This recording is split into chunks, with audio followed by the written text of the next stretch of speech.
Hello विद्यार्थियों, आप सभी का स्वागत है हमारे YouTube channel Bihar S S Lockers Academy में। जैसा कि मैंने पिछले क्लास में आप लोगों को सूरदास का पद पाठ का कवि परिचय यानी सूरदास के बारे में आप लोगों को मैंने बताया था। आज के सेशन में हम लोग पढ़ेंगे काव्यखंड भाग का दूसरा अध्याय पद पाठ जो सूरदास जी के द्वारा लिखा गया है। तो इसका हम लोग संपूर्ण अर्थ जो आज के सेशन में करने वाले हैं। तो आप लोग अपने इस वीडियो को जो है दोस्त मित्रों में शेयर कर दीजिएगा और इस सेशन के साथ आप लोग आखिरी तक बने रहिएगा ताकि आपको सूरदास का जो पद है आसानी से समझ में आ जाए। तो आइए हम लोग सेशन को बिना देरी किए हुए शुरू करते हैं। और एक चीज मैं आप लोग को पहले बता दूं कि अगर आप लोग हम अभी तक हमारे बिहार एस एस लोकर एकेडमी के यूट्यूब चैनल से ज्वाइन नहीं किए हैं तो आप इसके साथ फटाफट से जुड़ जाइए। और अगर आप हमारा टेलीग्राम चैनल जो बिहार एस एस लोकर एकेडमी के नाम से है इसे आप लोगों ने नहीं ज्वाइन किया है तो फटाफट से आप लोग ज्वाइन कर लीजिए, जहां पर आपको फ्री में किसी भी क्लास का पीडीएफ नोट्स मिलता है, चाहे पैनल पीडीएफ हो या फिर चैप्टर वाइज नोट्स हो, वो सब आपको यहां पर प्रोवाइड किया जाता है। तो आप फटाफट से बिना देरी किए हुए टेलीग्राम से जल्द जुड़ जाइए। अब हम लोग जब आगे बढ़ेंगे तो काव्यखंड भाग का जो दूसरा अध्याय सूरदास का पद है उसका हम लोग भावार्थ को पढ़ेंगे। किताब में आप लोग देखिएगा कि दो पद दिए गए हैं, एक आपका जो है ना पद करके पद 1 दिया है, ठीक, और एक आपका जो है पद 2 दिया गया है। दोनों में जो है श्री कृष्ण के भक्ति के बारे में यानी श्री कृष्ण के लीलाओं के बारे में वर्णन किया गया है सूरदास जी के द्वारा, जो वात्सल्य रस से संबंधित है। किस रस से संबंधित है भाई? तो वात्सल्य रस से जो है ना ये संबंधित है। वात्सल्य का मतलब मैंने आप लोग को बताया था कि माँ का अपने बच्चे के प्रति जो प्रेम होता है वही वात्सल्य कहलाता है। तो आप लोग को ये चीज समझ में आ गया होगा। अब हम लोग सबसे पहले पहला पद को पढ़ेंगे। उससे पढ़ने से पहले हम लोग जानेंगे कि जो प्रथम पद है उसमें क्या बताया गया है। तो प्रथम पद में दुलार भरे कोमल मधुर स्वर में जो हमारे बालक श्री कृष्ण है वो सोए हुए हैं, यानी देख रहे हैं आप लोग फिगर में कि जैसे ये बालक श्री कृष्ण नटखट श्री कृष्ण सोए हैं तो इनको जो माँ यशोदा जो है वो आ करके इनको जगाती हैं और कई सारे सूचनाएं देती हैं भोर होने का कि मतलब सुबह हो गया है, बालक श्री कृष्ण ब्रज के छोटे राजकुंवर आप उठ जाइए, सुबह हो गया है। तो यानी माँ यशोदा जो है इस प्रथम पद में श्री कृष्ण को भोर होने की सूचना देते हुए उनको कई सारे संकेत के माध्यम से जगाती हैं। और ये जो पद है हमारा ये सूरदास के किस रचना से संकलित है? तो आप लोग याद रखिएगा सुर सागर से यह संकलित है। सुर सागर से यह संकलित है और इसमें वात्सल्य रस का प्रयोग किया गया। और ये किस भाषा में लिखा गया है?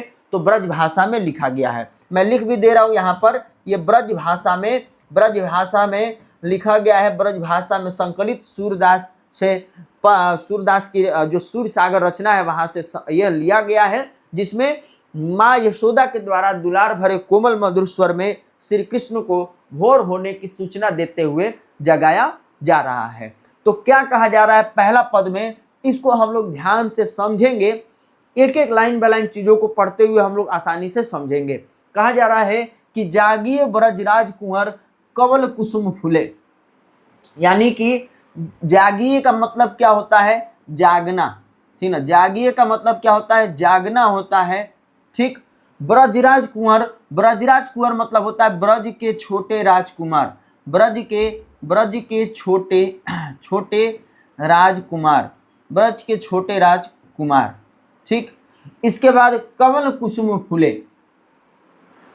कुसुम फूले यानी कि जो कमल का फूल है वो क्या है? खिल चुका है। क्या है?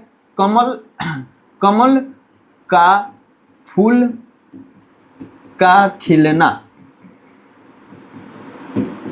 एक एक चीज तोड़ करके मैं समझा रहा हूं। पहला लाइन हमारा है, कह रहा है कि जागिए ब्रजराज कुंवर कमल कुसुम फूले, कुमुद वृंद संकुचित भय भृंग लता भूले, यानी कि माँ यशोदा जो है ब्रज के छोटे राजकुंवर यानी श्री कृष्ण से कहती हैं कि हे ब्रज के छोटे राजकुमार या राजकुमार आप जाग जाइए, जो कमल का फूल है, ठीक ना, वो क्या है? खिल चुका है। कमल का फूल जो वो क्या है? खिल चुका है, सुबह हो गया है, हे ब्रज के छोटे राजकुंवर आप उठ जाइए। फिर कहती है कुमुद वृंद संकुचित भय भृंग लता भूले। कुमुद वृंद यानी कि कुमुद मतलब क्या होगा? कुमुद का मतलब होता है रात में खिलने वाली जो कुमुदनियों का समूह है, ठीक ना। कुमुद वृंद संकुचित भय, यानी जो रात की खिलने वाली जो कुमुदनियों का समूह है, संकुचित मतलब होता है सिकुड़ाना या मुरझा जाना, यानी जो रात की खिलने वाली कुमुदनियों का समूह है वो मुरझा गया है, वो सिकुड़ा गया है। और भृंग लता फूले, भृंग मतलब होता है भंवरे या भ्रमर, लता फूले यानी जो भंवरे हैं वो लताओं पर मंडराने लगे हैं, लताओं पर बैठने लगे हैं। तो हे ब्रज के छोटे राजकुंवर आप उठ जाइए। माँ यशोदा यही पहला और दूसरा लाइन में बोलती हैं। फिर कहती हैं तमचुर खगरुर सुनहु बोलत बनराई। तमचुर का मतलब क्या होगा भाई? तो तमचुर का मतलब होता है मुर्गा। तमचुर का मतलब क्या होता है? तमचुर का मतलब जो है मुर्गा होता है, ठीक। खगरुर सुनहु, खग मतलब होता है चिड़िया, खगा का मतलब होता है चिड़िया होता है। रुर सुनहु, रुर सुनहु मतलब होता है यानी आवाज, कोलाहल, ठीक। रोर मतलब होता है आवाज या कोलाहल हो गया। सुनहु बोलत बनराई, बनराई मतलब होता है वनों में, ठीक ना, वनों के पेड़ पौधे हो गए, ठीक ना, उसमें या वनों में हम लोग कह सकते हैं। तो अगर इस लाइन का अगर हम लोग मतलब लेंगे तो कहा जा रहा है कि तमचुर खगरुर सुनहु बोलत बनराई, यानी कि जो मुर्गा है, जो चिड़िया है, वो सब जो है चहचहाने लगी है, आवाज करने लगी है वनों में बैठ करके, पेड़ पौधों पर बैठ करके। तो हे ब्रज के छोटे राजकुंवर आप उठ जाइए, सुबह हो गया है। फिर कहती हैं कि रामवती गौ खरिकनी में बछड़ा हितदाई। रामवती मतलब होता है आवाज करना, रामवती का मतलब होता है भाई क्या? आवाज, ठीक ना, आवाज होता है या रंभाना होता है। किताब में देखिएगा शब्द निधि में तो रंभाना लिखा हुआ है, यानी कि जो कहा जा रहा है माँ यशोदा के द्वारा कि हे ब्रज के छोटे राजकुंवर, गाय जो है ना, गाय, गौ मतलब क्या होगा? गाय, गाय भी जो है ना अब रंभाने लगी है खरिकनी में जाने के लिए, अपने बाड़े में जाने के लिए बछड़ा हितधाई, यानी बछड़े के साथ। यहाँ पर बछड़ा का मतलब क्या होगा? गाय का जो छोटा सा बच्चा होता है, गाय का जो बच्चा है ना, बच्चा, उसी को जो है बछड़ा यहाँ पर कहा गया है। यानी गाय जो है अपने बछड़े के साथ, अपने छौने के साथ जो है बाड़े में जाने के लिए रंभा रही है, आवाज कर रही है। विधु मलिन रवि प्रकाश गावत नारी। विधु, विधु मतलब क्या होगा? विधु मतलब होता है चंद्रमा होता है, ठीक। विधु मतलब क्या होता है? चंद्रमा होता है। मलिन मतलब होता है मैला, ठीक। रवि का यहाँ पर मतलब क्या होगा? सूर्य हो जाएगा, सूर्य। और प्रकाश मतलब होता है प्रकाशित। गावत नर नारी, यानी कि माँ यशोदा कहती है कि हे ब्रज के छोटे राजकुमार, चंद्रमा का जो प्रकाश है ना वो लुप्त हो गया, वो मलिन हो गया है, और सूर्य का प्रकाश धरती पर आ गया है, और सभी नर नारी जो है अपने अपने कामों में व्यस्त हो गए हैं। तो हे ब्रज के राजकुमार आप उठ जाइए, सुबह हो गया है। और सूर्य श्याम प्रातः उठो अंबुज करधारी, यानी कि माँ यशोदा श्री कृष्ण को कहती हैं कि हे श्याम, हे मतलब श्री कृष्ण, आप प्रातः उठो, यानी कि सुबह सवेरे उठो। अंबुज करधारी, यानी जो कमल का फूल है, कमल का फूल जो खिला हुआ है, ठीक ना, कमल का जो फूल खिला हुआ है उसे आप अपने हाथों में धारण करिए। यही चीज पहला पद में बताया गया। मैं फिर से एक बार आप लोग को बता रहा हूं, ठीक ना, ध्यान दीजिएगा। कहा जा रहा है कि जागिए ब्रज राजकुंवर कमल कुसुम फूले, कुमुद वृंद संकुचित भय भृंग लता फूले। यानी माँ यशोदा कहती हैं कि हे ब्रज के छोटे राजकुंवर आप उठ जाइए, सुबह हो गया है। रात के खिलने वाली जो कुमुदनियों का समूह था वो मुरझा गया है, भंवरे जो है लताओं पर मंडराने लगे हैं, और कमल का फूल खिल चुका है। आप उठ जाइए ब्रज के छोटे राजकुंवर। फिर कहती हैं कि तमचुर खगरुर सुनहु बोलत बनराई, रामवती गो खरी में, रामवती गौ खरिकनी में बछड़ा हितदाई। यानी कि माँ यशोदा कहती हैं कि जो मुर्गा है, जो चिड़िया है, वो पेड़ पौधों पर बैठ करके आवाज करने लगे, कोलाहल करने लगे, यानी चहचहाने लगे हैं। आप उठ जाइए इनके आवाजों को सुन करके ब्रज के छोटे राजकुंवर। और गाय भी जो है वो भी रंभाने लगी, वो भी आवाज करने लगी अपने बाड़े में जाने के लिए अपने बछड़े के साथ। सभी जो नर और नारी है वो लोग भी अपने अपने कामों में व्यस्त हो चुके हैं, क्योंकि चंद्रमा का प्रकाश अब खत्म हो गया है, समाप्त हो गया है, सूर्य का प्रकाश धरती पर आ गया है। हे श्याम, हे श्री कृष्ण, आप सुबह सवेरे जल्दी उठिए, और जो ये कमल का फूल खिला हुआ है इसे आप अपने हाथों में धारण कीजिए। यही पहला पद है। पहला पद को मैंने आप लोग को आसानी से बता दिया। मैं उम्मीद करता हूं कि आप लोग समझ गए होंगे। जब हम लोग दूसरे पद पर आएंगे तो दूसरे पद में हम लोग देखेंगे कि जो द्वितीय पद है इसमें पिता नंद की गोद में बैठ करके बालक श्री कृष्ण जो है वो क्या कर रहे हैं, भोजन कर रहे हैं। जैसे पिता नंद हो गए और श्री कृष्ण क्या कर रहे हैं, बैठ करके उनके गोद में भोजन कर रहे हैं। तो भोजन के लिए उनके पास अनगिनत जो है पकवान रहते हैं, जिसे ये सोचते हैं कि वो अपने हाथ से खाएं, कि अपने पिता को, अपने नंद बाबा को खिलाएं। तो ये सब दृश्यों का जो है ना, मधुर दृश्यों का वर्णन दूसरे पद में कवि ने किया है। तो याद रखना है कि द्वितीय पद ये भी सुर सागर से संकलित है, सुर सागर से ये भी हमारा पद संकलित है, और ये भी ब्रज भाषा में लिखा गया है, क्योंकि हमारे सूरदास जो है ब्रजभाषी कवि थे। तो आइए एक एक करके हम लोग द्वितीय पद को समझते हैं। क्या कहा जा रहा है, तो कहा जा रहा है कि जेवत श्याम नंद की कन्या, जेवत श्याम नंद की कन्या, कछु कुखात कछु धरनी गिरावत, छवि निरक्ति नंदरनिया। जेवत मतलब क्या होता है, खाते हैं, ठीक, खाते हैं। श्याम यानी कि श्री कृष्ण के लिए यहां पर श्याम शब्द का प्रयोग किया गया है, श्री कृष्ण हो जाएंगे। नंद की कन्या यानी जो पिता नंद है, यहाँ कन्या का मतलब क्या हो जाएगा भाई, तो गोद हो जाएगा। यानी कहा जा रहा है कि जो श्री कृष्ण है वो पिता नंद की गोद में बैठ करके भोजन कर रहे हैं, यानी खाते हैं और कुछ खाते हैं। कछु को खात मतलब होता है कुछ खाते हैं।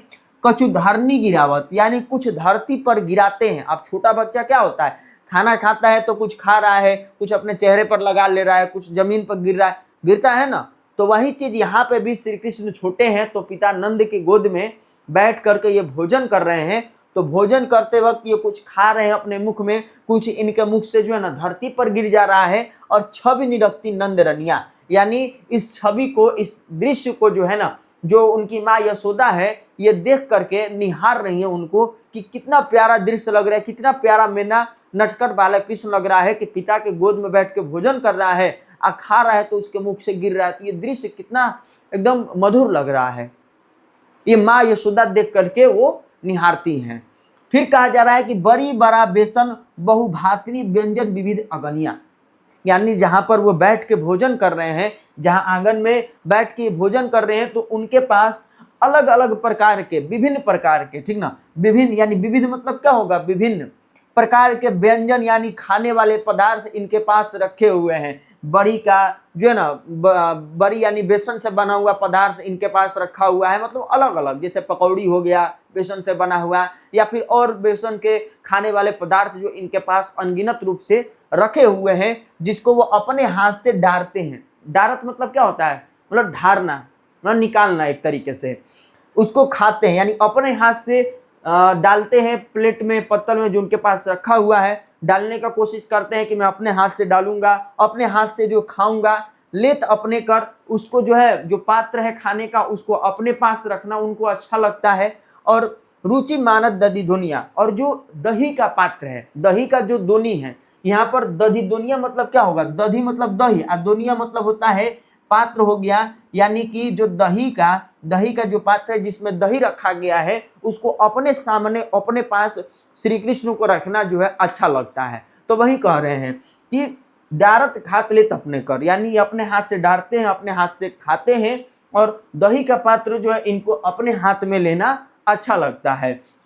फिर कहा जाता है कि मिश्री दधी माखन मिश्रित करी, यानी कि जो मिश्री हो गया, दही हो गया और माखन हो गया, इन तीनों को मिश्रित करते हैं, तीनों को मिलाते हैं एक में, और मुख नावत छवि धनिया, और मुख में मतलब कि ये डालते हैं किस चीज को, दही को, माखन को और मिश्री को। आप सभी लोग को मालूम ही है कि श्री कृष्ण को जो दही माखन ये सब कितना पसंद है, तो उनके पास जो दही मक्खन ये सब रखा हुआ है और मिश्रित इनको मिक्स करके, उनको मिला करके वो अपने मुख में खाते हैं। तो इस छवि को जो है माँ यशोदा देख करके धन्य हो जाती हैं, और फिर ये क्या करते हैं कि अपने खाते तो हैं, आप उन खाते, यानी ये दही मक्खन और मिश्री के जो मिश्रण है उसको तो खुद खाते हैं, लेकिन खाने के साथ साथ पिता नंद के मुख में भी जो है डालते हैं। तो जो ये छवि है, ये तीनों लोकों में जो है न देखने को नहीं मिलता है, या इसके बारे में वर्णन करना नहीं बनता है, वही कहा जा रहा है। यानी कहा जा रहा है कि आपुन खात नंद मुख नावत, सो छवि कहत न बनिया, जो रस नंद जशोदा बिलसद, सो नहीं तीहू भुवनिया।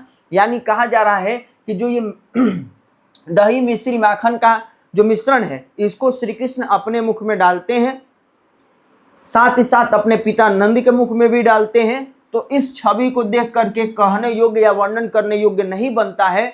और जो रस यानी जो आनंद, जो खुशी है, ठीक ना, यहाँ रस का मतलब क्या होगा, खुशी होगा या आनंद होगा। यानी जो ये खुशी, जो आनंद है, जो माँ यशोदा को, नंद को मिल रहा है, वो तीनों लोकों में देखने को नहीं मिलता है। सो नहीं तीहू भुवनिया, भुवनिया मतलब क्या होगा, तीहू भुवनिया मतलब होता है तीनों लोकों, क्या होगा, तीनों लोकों में देखने को नहीं मिलता है जो ये आनंद, जो ये खुशी पिता नंद और माँ यशोदा को मिल रहा है। और अंत में सूरदास कहते हैं कि भोजन करी नंद अचमन लीनो हो। अचमन मतलब क्या होता है, कुल्ला करना होता है। क्या होता है, कुल्ला करना होता है। यानी जो श्री कृष्ण है जब भोजन कर लेते हैं तो पिता नंद जो है इन्हें क्या करते हैं, भोजन करने के बाद कुल्ला कराते हैं। तो मांगत सूर्य जूठनिया, तो सूरदास जो है इनके जूठन को प्रसाद के रूप में जा करके ग्रहण करते हैं या मांगते हैं पिता नंद से। तो यही दूसरे पद में बताया गया है। यानी दूसरे पद में श्री कृष्ण जो है पिता नंद की गोद में बैठ करके भोजन कर रहे हैं, तो उस भोजन करने का दृश्य का वर्णन किया गया। और इसी में सूरदास जो है श्री कृष्ण के जूठन को आकर के मांगते हैं प्रसाद के रूप में। तो ये दोनों पद हम लोगों ने कंप्लीट कर लिया। अगर आप लोगों को कहीं समझ में नहीं आया होगा तो कमेंट में जरूर बताइएगा। मैं दोबारा से जब ऑब्जेक्टिव क्वेश्चन और साथ ही साथ इसके सब्जेक्टिव क्वेश्चन का सेशन लेकर के आऊंगा तो एक बार आप लोगों को फिर से मैं ये चैप्टर को बता दूंगा। तो आप लोगों को घबराने का जरूरत नहीं है। अगर आप लोगों को समझ में भी नहीं आया होगा तो इस सेशन को आप लोग एक दो बार जरूर देखिएगा शुरू से। और इससे पहले आप लोग शब्द निधि जो है ना, शब्द निधि जो किताब में दिया गया है हर चैप्टर में दिया है, तो इस शब्द निधि को आप लोग जरूर पढ़ लीजिएगा, मैं यही कहूंगा, ताकि आप जो कठिन शब्द है उसका अर्थ समझ सके। बाकी ये सेशन आप लोग को कैसा लगा कमेंट में जरूर बताइएगा। और इस सेशन से जुड़ने के लिए आप लोग का तहे दिल से धन्यवाद। और मिलते हैं हम लोग नेक्स्ट क्लास में, नेक्स्ट सेशन में। तब तक के लिए आप लोग स्वस्थ रहिए, मस्त रहिए और अपने तैयारी जो है अच्छे से करते रहिए। धन्यवाद।